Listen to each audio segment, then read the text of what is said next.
Welcome back to the springtime edition of Lesson a Week. Today I'm going to be teaching you how to play 1st of May. Here's my A on the 1st of May. Okay?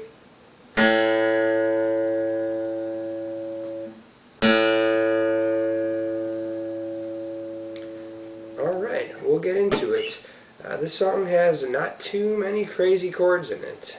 I've definitely seen other Coulton songs that have crazier chords, but this one is all about the rhythm and remembering when stuff happens. So take a listen very carefully, and you'll see that it won't be very difficult for you to catch if you do it slow. I know I might sound like a broken record, but that's really the best way to learn these, is to take it nice and slow and build your way up with a metronome.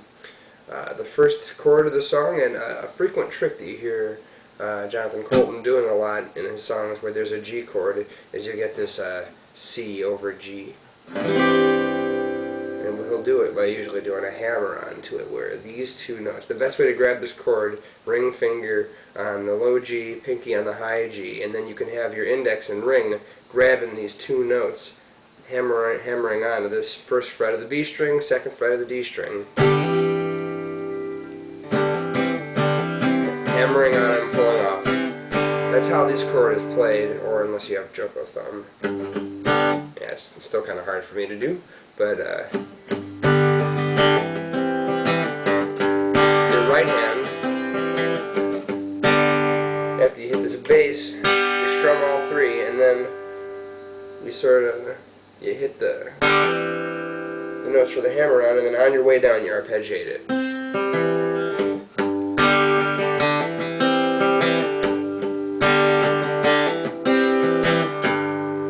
Okay, so here are the chords to the verse. You have G, you have G, C over G, you have your normal C, you have G over B, you have A minor, then back to C, then back to D. Here's what the whole thing will sound like in time.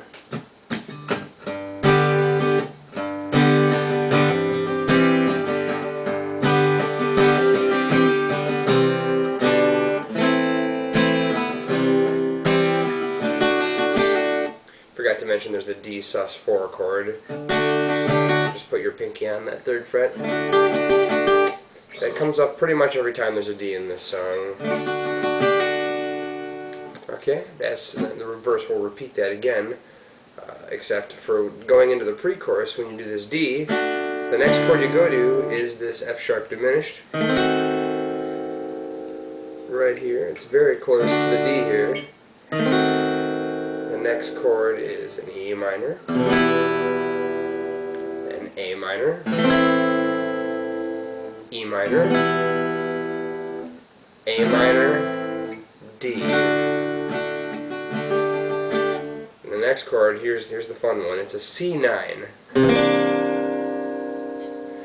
Some guitar chord sheets will tell you to bar this fret with your ring finger to play the full C9. That makes it kind of hard, in my opinion, for what this chord does. All you really need to do is to have this shape right here, where you're not barring, but you're fretting the 3rd fret with these two fingers right here and omitting the high note here. And it works real well. So for the chorus, you have, or I'll play that up to speed for you now, starting from that last D.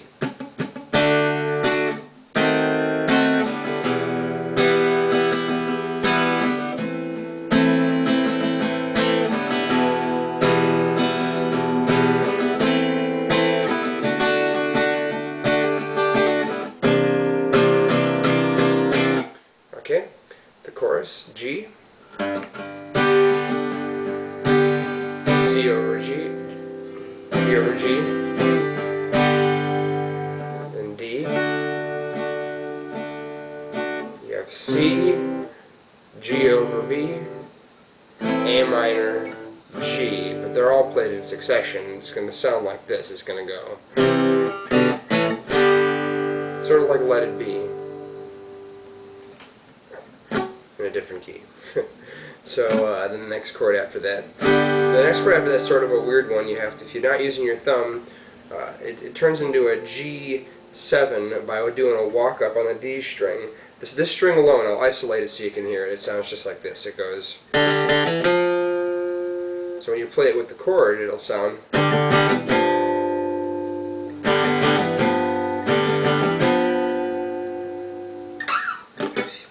And from the walk down, it will be.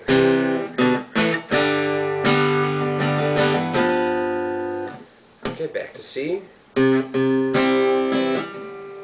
G, D, G, C, G, A minor, E minor, C, and C add 9. You just, all you do is you put your pinky on the 3rd fret of the B string, keep your position where it is, so you go.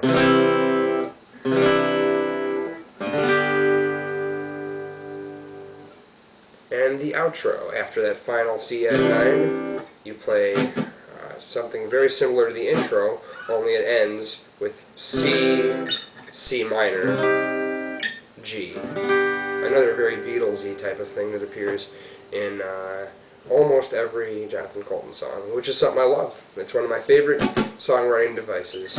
Anyways, here's how the ending will sound.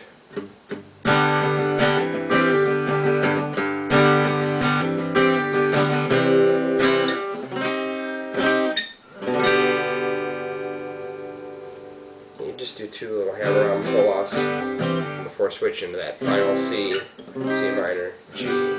So what I'm going to do for you now is just play 1 verse, 1 chorus, and the ending, since the structure is the same. And it's just important to hear what's going on in those parts. It'll make it easier for you to hear it. So here it goes.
So, like I said, very careful with those hammer-ons and